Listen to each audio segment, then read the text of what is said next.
The smoke was the first thing, a smudge of charcoal drawn against a sky the color of a faded bruise, and it smelled of wet ash and something else, something like scorched hope. It rose not from a chimney in a neat gray line, but from the blackened skeleton of what had been a building. A wound in the center of town that was still weeping heat into the cool morning air. A woman stood in the ruin, her dress smudged with soot and her hands clenched at her sides. And she was not crying, because there was nothing left that tears could fix. The sign, half burned but still legible, hung from a single hinge, swinging in the slight breeze like a broken limb.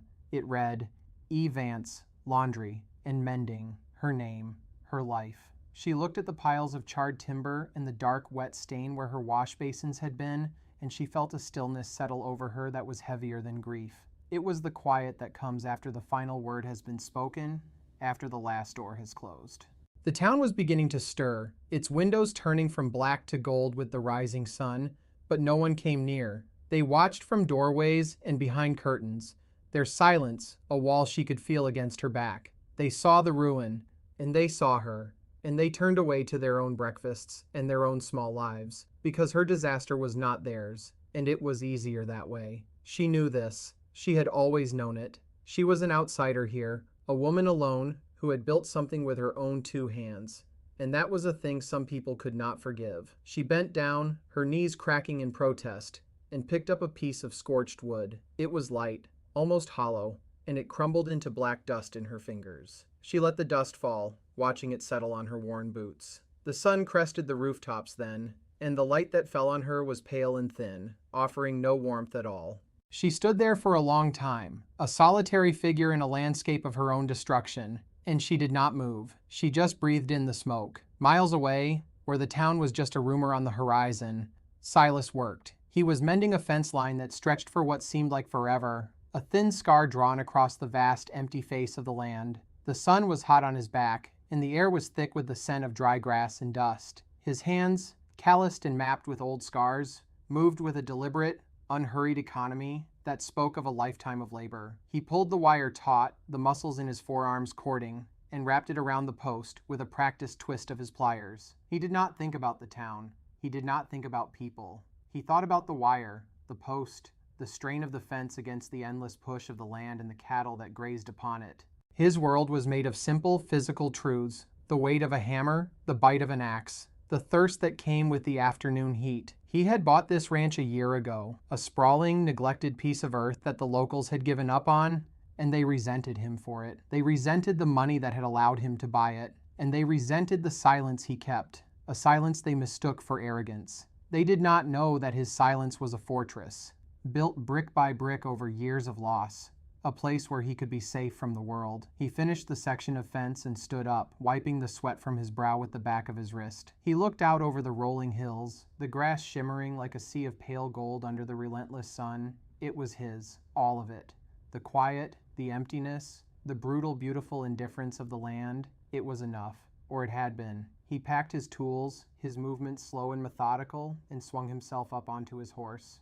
It was time to go into town for supplies. He didn't like it, the press of buildings, the noise, the eyes of people who looked at him and saw only a stranger with a full wallet. But it was a necessity, another hard truth in a life made of them. He turned his horse toward the distant smudge of civilization, unaware of the other, darker smudge that had greeted the dawn. The town felt different when he rode in. It was quieter, but it was a tense quiet, a held breath. People stood in small groups murmuring, their faces turned toward the center of the street. Silas followed their gaze and saw it. The ruin. It looked like a missing tooth in the town's ragged smile. He reined in his horse, his eyes taking in the blackened timbers, the scorched earth, the sign hanging by its one good hinge.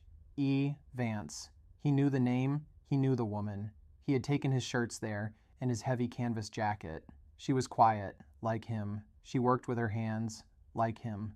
He remembered the way she had mended a tear near the cuff of his jacket without him asking. The stitches small and neat and strong, a line of silent competence. He had paid her, and she had nodded, her eyes briefly meeting his. And in that moment, he had felt a flicker of recognition, the kinship of two people who understood the value of work done well. He saw her then, standing near the wreckage, talking to a man. The man was Thorne. Silas knew him too. Thorne owned the saloon, the hotel, and half the other businesses in town. He wore a fine suit even in the dust and heat, and his smile never reached his eyes. He was talking to her in a low, reasonable tone, one hand gesturing expansively at the destroyed building, as if explaining a simple business proposition. Two of Thorne's men stood behind him, their arms crossed, their faces blank and patient. They were part of the proposition. Silas watched as Alara shook her head, a small, firm gesture.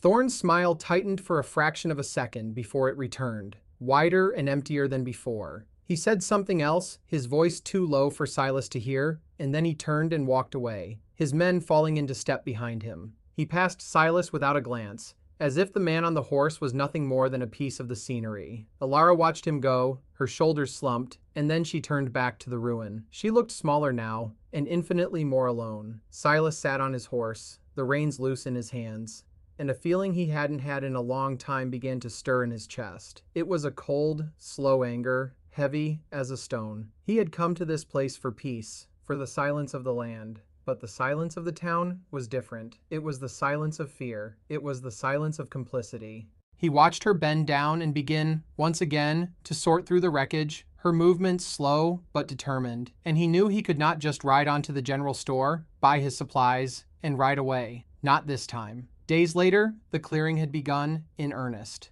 Alara worked from sunup to sundown, her face smudged with soot, her hands raw and blistered. She sorted the charred wood into two piles. One for salvage, one for discard. The pile for salvage was pitifully small. She worked with a grim, methodical focus, her body aching but her will a hard, unbending line inside her. The townspeople watched her. They saw her laboring alone in the heat, her dress patched and her hair escaping its pins. And they did what they had always done. Nothing. They walked past on the other side of the street, their eyes averted. Their inaction was a constant low hum of disapproval, a verdict delivered without a word. She was a fool for trying. She was a fool for not taking Thorne's offer. She should just leave, go somewhere else, be someone else's problem. She heard it in their silence, felt it in their averted gazes. Thorne's men made sure she felt it more directly. They would saunter by from the saloon, their spurs ringing on the boardwalk, and they would stop to watch her work. "That's a mighty big job for a little lady," one of them would drawl, a smirk on his face. "You ought to sell. Mr. Thorne's a generous man." She would not look at them, would not give them the satisfaction of a reply. She would just keep working, her movements becoming stiffer, more deliberate, as if she were building a wall around herself, with every piece of blackened wood she moved. One afternoon, they knocked over her small pile of salvage lumber, sending the carefully stacked pieces scattering into the dusty street. "Clumsy me," the man said, laughing as he walked away. It took her an hour to gather it all up again. Another time, she had managed to wash a small bundle of linens for a customer who still believed in her. Using a borrowed tub and water, she hauled herself from the public well. She had hung them on a line stretched between two standing posts, a small flag of defiance. One of Thorne's men, walking past with a beer from the saloon, stumbled and spilled the dark liquid all over the clean white sheets. An accident, always an accident. She took the sheets down, her hands shaking with a rage she could not afford to show, and washed them again. Each small cruelty was a stone dropped into a deep well, the ripples spreading through her, threatening to drown the small, fierce fire of her resolve. That night, she sat on the steps of the mercantile across the street, eating a piece of dry bread, and watching the stars appear in the darkening sky. She was tired, a deep, bone-weary exhaustion that went beyond the physical. For the first time, she allowed herself to wonder if they were right. If she was a fool, what was she fighting for? A pile of ash? A town that didn't want her? The thought of giving up was a bitter taste in her mouth. But it was there, a cold seed of doubt. She closed her eyes, and in the darkness, she saw the neat, strong stitches she had put in the rancher's jacket. It was a small thing, but it had been good work. It had been hers. She opened her eyes. The seed of doubt withered. She would not be broken. Silas saw it all. He had made his trips to town more frequent, telling himself it was for supplies he didn't really need, for a part for a pump that wasn't broken. He would ride in and sit on his horse at the edge of town near the livery, and he would watch. He saw the lumber kicked over. He saw the beer spilled on the clean laundry. He saw the smirks on the faces of Thorne's men and the cold, satisfied look in Thorne's eyes as he watched from the window of his saloon. And he saw the way the rest of the town looked away, their faces shuttered, their backs turned. He saw Alara, her face getting thinner, her movements slower by the end of each day, but never stopping. He saw her grit, the stubborn set of her jaw, the way she would pause, square her shoulders, and bend to her task again after each small humiliation. She was like a blade of grass forcing its way through hard-packed earth, a small, persistent life that refused to be extinguished. He felt that old, cold anger hardening inside him, turning from a stone into something sharp. He had built his life around the principle of non-interference. You left him alone, he left you alone. It was a simple, clean arrangement that had kept him safe for a very long time. To interfere was to invite chaos, to open the door to the kind of pain he had spent years walling off. But watching her, he started to understand that there was another kind of pain, the pain of watching injustice and doing nothing. It was a corrosive thing, an acid that ate away at a man from the inside. He would ride back to his ranch, the silence and the space that had once been his comfort now feeling hollow, accusatory. The wind whistling through the canyons sounded like a whispered judgment. He would work until his muscles screamed and sweat blinded him, trying to exhaust the feeling, but it was always there when he stopped, waiting for him in the quiet of his small, empty house. He would sit at his plain wooden table and remember the look on her face as she scrubbed the beer stain from the white sheet, a look of fierce, lonely determination. He was a man who understood fences. He had spent a year building them, defining his space, marking what was his and what was not. He was beginning to realize that some lines were not drawn with wire and posts. Some lines were drawn in the dust of a town street, between right and wrong, between decency and cruelty, and he was standing on the wrong side of it.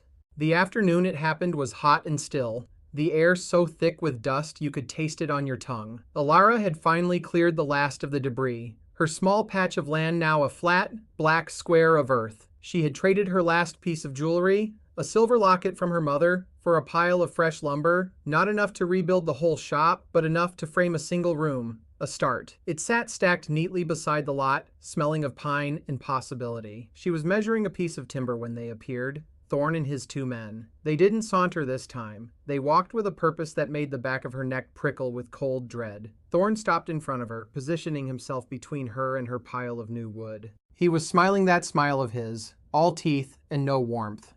"Mrs. Vance," he said, his voice smooth as polished stone, "I admire your spirit. I truly do. But this has gone on long enough."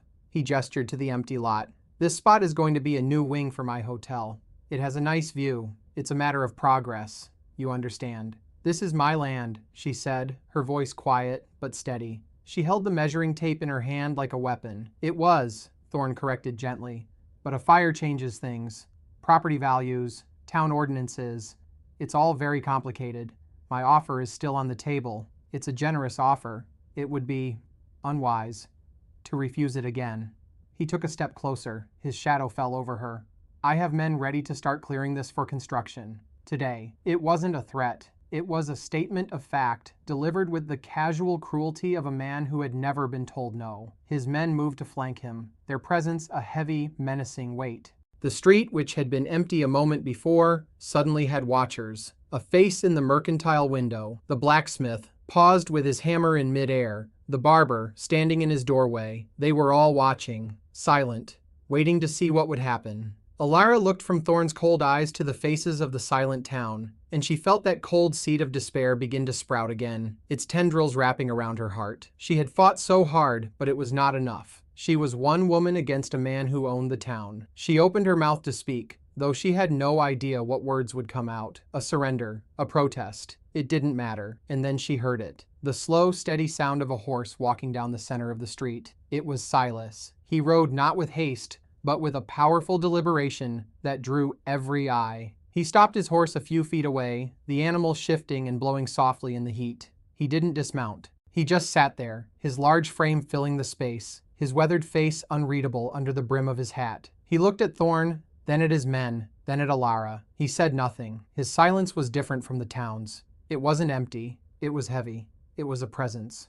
Thorn turned, an annoyed expression flickering across his face. "This doesn't concern you, rancher. This is a business matter." Silas's gaze didn't waver from Thorn's face. For a long moment, the only sound was the creak of saddle leather and the buzzing of a fly. Then he swung a leg over and dropped to the ground. His boots made a soft thud in the thick dust. He walked until he was standing beside Alara, a solid, unmovable wall of quiet strength. He still hadn't said a word. He just stood there. He had crossed the line. Thorn's smile vanished completely. His face hardened into a mask of cold fury.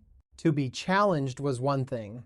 To be ignored and dismissed by this silent, dirt-caked rancher in front of the whole town was an insult he could not tolerate. His power was built on a foundation of fear, and fear required an audience and an unwavering belief in his authority. "I believe I told you," Thorne said, his voice dangerously low, "that this was not your concern." Silas looked at him. He finally spoke, his voice raspy from disuse, but clear and steady. It was not a shout. It was a simple statement. "It is now." The words hung in the dead air. They were a choice, a declaration. Thorne's eyes narrowed. He gave a slight, almost imperceptible nod to the man on his right. The man, a burly ox named Cletus, grinned and took a step towards Silas. "You heard him, farmer. Move along." Silas didn't even look at Cletus. His eyes remained fixed on Thorne. He was making it clear who the real confrontation was with. Cletus, angered by the dismissal, reached out to shove Silas aside.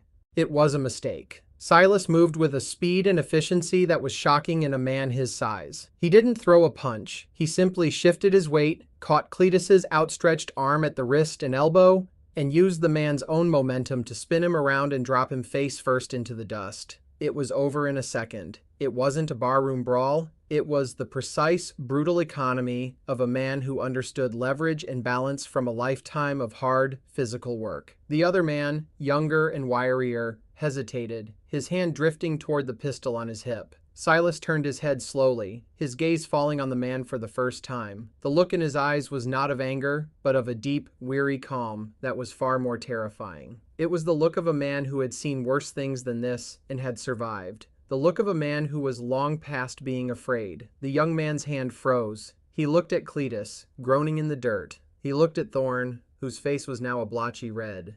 And he looked at the rancher, who stood there like he was rooted to the earth itself. The young man took a half step back. Thorne saw the hesitation. He saw the shift in the eyes of the silent watchers on the boardwalk. He saw his authority, so carefully constructed, beginning to crack. He could escalate, could tell his man to draw, but he knew, with a sudden sickening certainty, that it would not go his way. The rancher was not a gunslinger, but he was something else, something harder to break. He was a man who had made a decision. Thorne straightened his suit jacket, a gesture of composure that failed to hide the tremor in his hands. He gave Silas a look of pure hatred, a promise of future retribution. "This isn't over," he hissed. Then he turned on his heel and strode away, leaving Cletus to pick himself up out of the dust and hurry after him, the younger man trailing behind. They were gone. The street was silent for a moment longer. Then Silas turned to Alara. His face softened, the hardness in his eyes receding. He looked at her, then at the scattered measuring tape, then at the pile of fresh lumber. He didn't offer a speech. He didn't make a promise. He simply bent down, his big, calloused hands surprisingly gentle, and picked up a long, clean piece of pine. He hefted it onto his shoulder, looked at the empty, blackened square of earth, and then looked at her. "Where do you want to start?" he asked. The spell of silence over the town was broken. It was not a loud break, but a quiet, hesitant one. The blacksmith, who had been watching from his forge, wiped his hands on his leather apron and walked across the street. He didn't say a word to Silas or Alara. He went to the pile of salvaged, half-burned timbers and began expertly sorting them, his experienced eye judging what was still strong enough to be used for bracing. The barber came out of his shop, not with scissors, but with a jug of water, which he set down on the edge of the lot.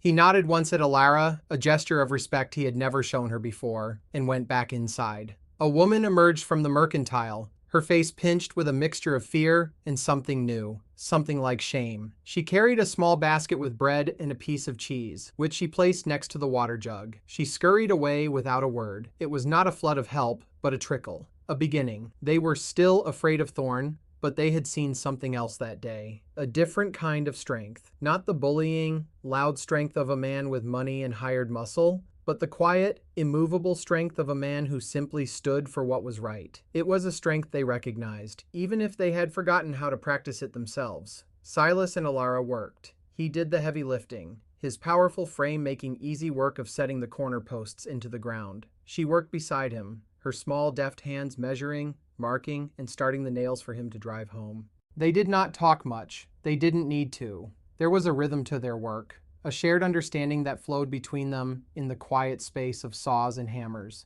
They were both builders.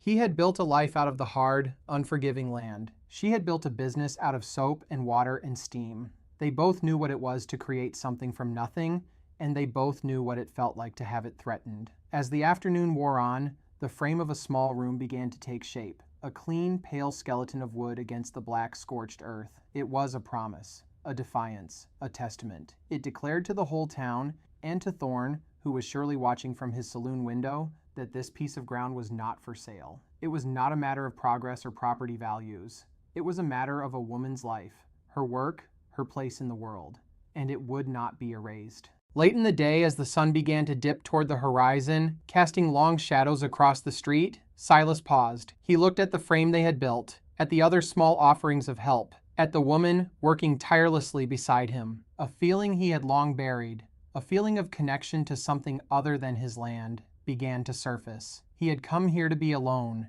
to be safe inside his fortress of silence, but by stepping out, by crossing that line in the dust, he had not invited chaos. He had found something else, something that felt, in a way he could not yet articulate, like coming home. Weeks later, the laundry shop was open for business again. It was smaller than before, just a single sturdy room with a wide front window that let in the morning light. The walls were unpainted pine and the floor was simple planking, but it was clean, and it smelled of soap and sawdust and fresh beginnings. A new sign hung above the door, the lettering clear and simple, VANCE Laundry. Olara stood behind her counter, folding a stack of clean white sheets. The sunlight fell across her hands, which were no longer raw, but calloused and capable, just like his. She worked with the same quiet efficiency as before, but something was different.